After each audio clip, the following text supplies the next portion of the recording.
Good evening दोस्तों। दरवाजे तो खुल जाते हैं। काबिल आदमी जब किसी दरवाजे पर जाता है तो उसे नॉक करने की जरूरत नहीं पड़ती, दरवाजे अपने आप खुल जाते हैं, क्योंकि वो उसी दरवाजे पर गया होता है कि जो उसकी ग्रेस के मुताबिक होता है। लेकिन इसका मतलब ये नहीं है कि आप अपने डेस्टिनेशन पर पहुंच गए। This is not Indeed the end of your destination, that's somewhere else certainly. यही आज का टॉपिक है। इसमें दो चीजें, डोर और कैरेक्टर, ये दो फंडामेंटल हैं। It's not a sermon. By no video so far has been investigated by me as sermon. उपदेश वगैरह कुछ नहीं है यहाँ पर, ये प्रैक्टिकल बातें हैं। So the title of this video is ability, door, courage and climbing. अब इस डोर में DO तो ठीक है, यहां E लगाकर, O के बजाय E लगाकर इनमें स्पेस अगर करते हैं तो वो हो जाएगा doer. So the door you approached means you are a doer. Even you yourself have not open the door, खुल गया अपने आप, ऐसा होता है। उस काबिलियत के बाद ही आदमी इंटरव्यू तक पहुंचता है, जो कि रिक्विजिट है, और दरवाजा खुला ही मिलता है, खोलने की जरूरत नहीं होती। But the first fundamental, first point of this video says merely your reach at the door means just your entry, सिर्फ आप अंदर गए हैं, not the end of the destination. Destination का लास्ट पॉइंट नहीं है, सिर्फ आप गए हैं वहां पर, एंटर हुए हैं। This is not a point, this is Indeed the heading, this is main heading and this is सब हेडिंग।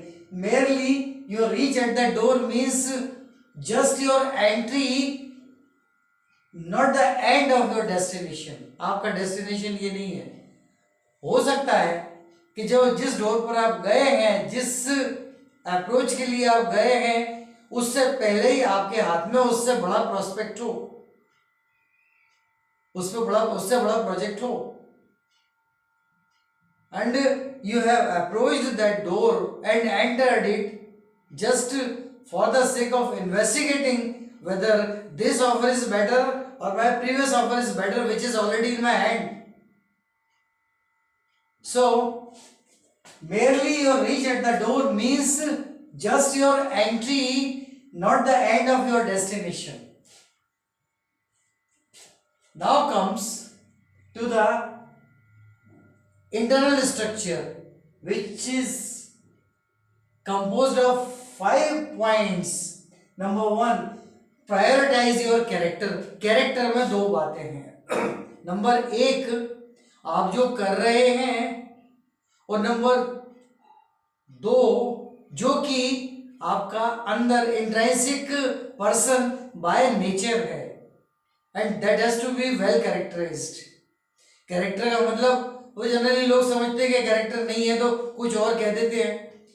फिल्मों में या वीडियो में देखिए, एक हीरो, एक एक्टर एक पार्ट प्ले कर रहा होता है, तो एक्चुअली वो पार्ट है, वो कैरेक्टर है, उसको उर्दू में किरदार कहते हैं। किरदार, भूमिका।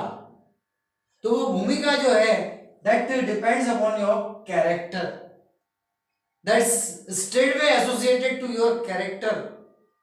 आप किसी चीज को कैसे लेते हैं, बस। कैरेक्टर का मतलब यहां पर सिर्फ ये है, और इसके अलावा कुछ नहीं है। बाकी तो वो कैरेक्टर नहीं, कैरेक्टर दूसरा जो कि आपका ओवरऑल है, जिसमें आपका एटीट्यूड आता है, जिसमें आपकी पर्सनैलिटी आती है, सब कुछ आ जाता है। Now comes second one, apply your ability at right place at right in right way. आपकी जो एबिलिटी है, योग्यता है, वो आपको सही जगह पर ही प्रयोग करना है और सही तरीके से प्रयोग करना है।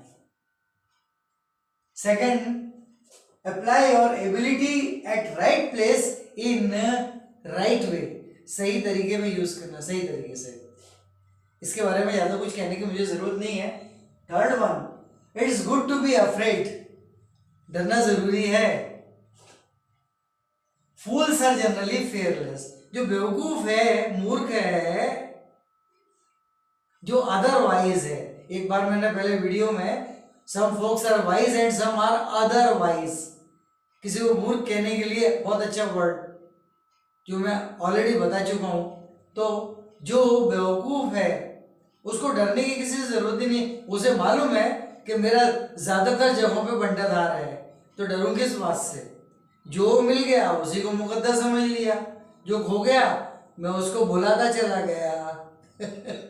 सो it's good to be afraid, डरना जरूरी है। Fools are generally fearless. अब नीचे वाली बात, उसमें एक साइटेशन दे रहा हूं, but don't let the fear super impose you, डर को अपने ऊपर बहुत ज्यादा हावी मत होने दो। क्योंकि एक एड मैंने क्लास में भी कई बार कहा, डरना जरूरी है क्योंकि डर के आगे जीत है। बच्चों ने चिल्ला के कहा, स्टूडेंट्स ने, जीत है। डरेंगे तभी तो उस डर को ओवर पावर करने की कोशिश करेंगे और जीत जाएंगे। So but don't let the fear super impose you, डर को अपने ऊपर हावी मत होने दो, कोशिश करो। तो ये दिया हुआ है, it's good to be afraid, डरना जरूरी है, राइट। अब उस डर के आगे काम करना शुरू करो जहां जीत है। इसके बाद फोर्थ, रिमेंबर, याद रखिए, courage means to do what you are afraid of, जो यहां पर था सुपर इम्पोज नहीं होने देना है। Remember, courage means to do what you are afraid of, जिससे आप डरते हो उसको करने की कोशिश करो। And the last one, finally, climb the success, climb up the success ladder, climb up the success ladder, सफलता की सीढ़ी, उसके बाद दूसरी, उसके बाद तीसरी, चलते चले जाओ। This is none other than 5 commandments. ये 5 कमांडमेंट्स है, 5, 1 2 3 4 and 5। This final is your destination. इससे आगे और ज्यादा क्या कहूं, देख लीजिए, सब कुछ इसी में है। और अब शायद आपको समझ में आ गया होगा कि ये सरमन्स नहीं है। Okay, good night.